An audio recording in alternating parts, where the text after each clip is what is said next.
Welcome back to Ripka Fly Fishing TV. Let me fix my hat here. This is after the video. I filmed an intro. It was nice, it was clean, and it wasn't full rambling. But, you know, I use a GoPro, and I'm the one running the GoPro. So I probably messed something up, but it freezes, and I'm like, I'm talking, but I'm just frozen, which isn't good. But anyway, that's where we are. So this video, I'm gonna do laps around the house because I can't sit still anymore. But that's where I am at this point. In this video, we're done. I run down about my rod. I run down about things you should be spending your money on, what you shouldn't be spending your money on, which I find is very helpful because a lot of these people, and they're just trying to make money. I'm not trying to bash people, but they want you to go buy like $80 fly lines, or they want you to go spend $30 extra in having multiple different tippet setups to run. You don't need that. I sort of explain what I do, how I save time, how I save money, because I do not have a ton of money to go spend on fly fishing. I spend a lot of my money on fly fishing now, but it's what I enjoy. I want more people to get into this sport, and a lot of people are scared away because they think it's a big price tag, and it's really not. It's something you can do as a hobby, but I get it. I've been there, so that's why I'm trying to help you guys. This tutorial setup I'm going to do, I'm going to try to keep things for the beginners. I'm gonna try to teach you guys things. Once it gets nicer outside, we're gonna get outside. I'll show you some casting. I'll show you like how to read a stream. I'm gonna try to do the how to read a stream on a stream. Like I'm just gonna walk around, not actually fish, but walk around. Show you guys what I'm looking for, what you should be looking for. But that's later. Anyway, this one's about my rod. Then I filmed another one about wading and wader setups. Anyway, hope you guys enjoy these. If not, let me know. But you're gonna get them probably anyway. So here we go. Here's to something I filmed 2 hours ago. Okay, here's my rod. So I'm using a Hardy Jet Sintrix, I don't know, 10-foot 4-weight. So it's 4-weight. It's a good all-around rod. Now the key word there is good. I'm gonna struggle to say that it is the best all-around rod on the market. It's up there. It's definitely up there, but I don't know what the best all-around rod is on the market. Like now with everything that's being made, you have dry fly rods, specialties, which are your shorter rods, your slower action rods. And then you have nymphing specialty rods, which are your faster action and your longer rods. Usually you're looking at a nymphing rod. My dad, who's old school, so some of you old school fly fishermen, a nymphing rod would be anything over 9 feet to him is a nymphing rod. So that's that. This is a 10-footer, which is a big time nymphing rod for the older people, but it's really not. You can dry fly with this rod.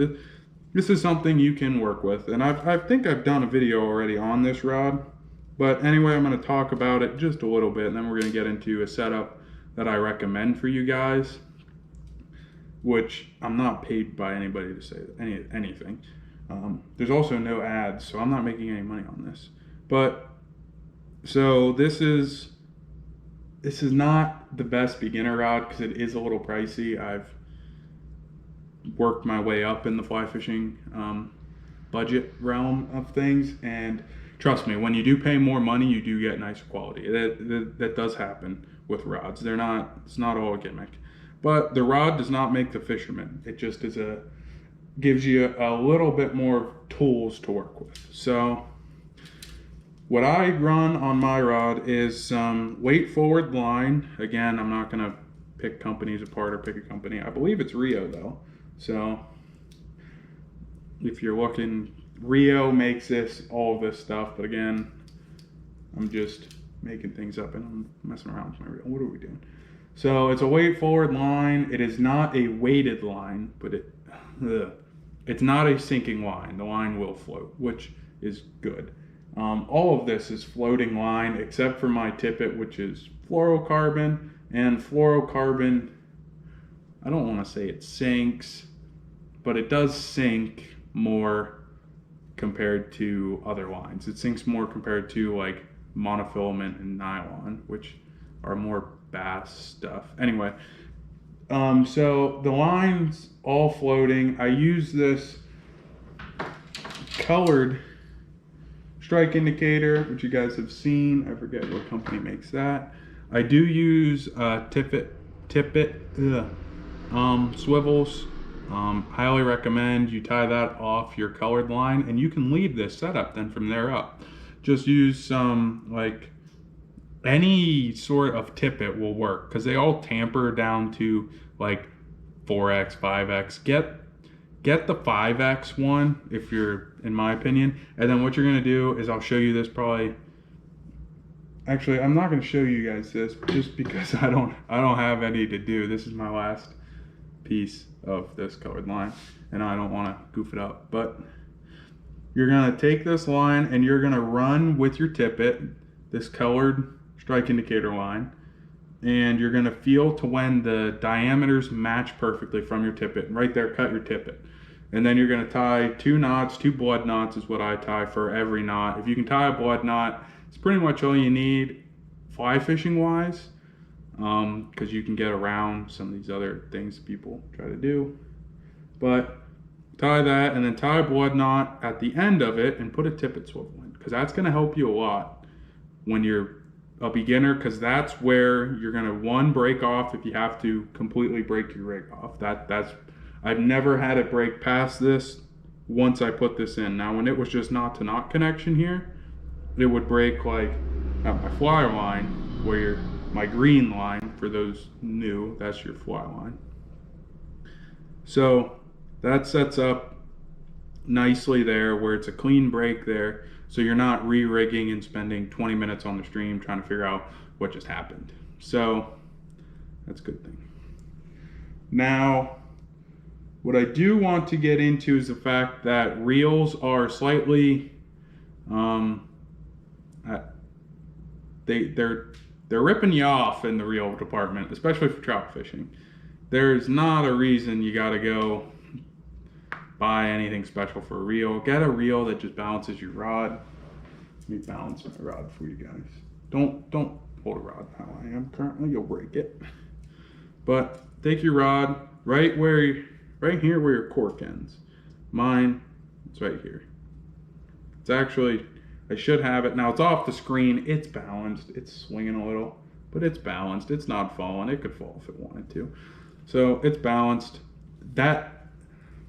It doesn't feel like it makes a difference until you spend like 7 hours on the stream. Then it makes a difference. I don't know why, but like, it feels like you're out there just working to get casts over when it's not balanced. And it also feels good in your hand, man. You feel like you got control. It's back weighted a little bit there, so it's in towards your arms where your weight is. It's nice. Try to do that. You set this on the ground. Okay. Into the setup I highly recommend, and I'll get into a knot tying video, probably not my next video. There's gonna be a video when I talk about flies and stuff. I'll get into your leader setup. So what you're gonna want to look for, and I'm gonna put the link in the description. Now I am not sponsored, and I'm going to, actually I'm not gonna put the link in the description because I'm not sponsored. Maybe I will. We'll see. But if anybody's looking to sponsor me, hey, I mean, I'm here. So since I'm not sponsored, one thing I do recommend, and you can probably get this at your local fly fishing shop, I do recommend the guys down the road from me, the Feathered Hook. Not a sponsor though. So what I would like to, this is take 3 on this, and I'm starting to ramble.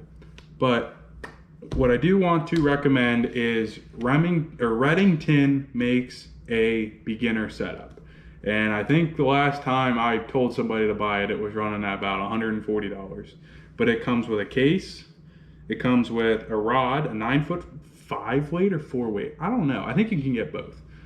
A reel. Now it's a plastic reel. That's where you're saving your money, and that's where you should save your money. I do recommend the reel is where to save money. Put the money in your rod and your line. Good fly line makes a difference. Put your money there and put the money in your flies as well. The reel is where you can cheat, basically. Companies don't want to say that because they also make reels.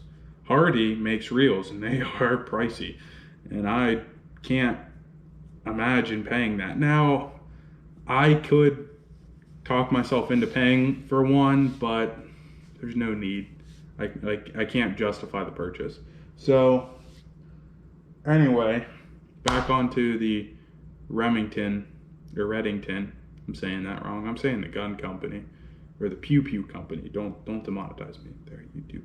But so that's where I am with that. That's the setup I recommend. Any beginner setup from big name fly brands. I don't know if Hardy has one. I'm sure they have a beginner setup.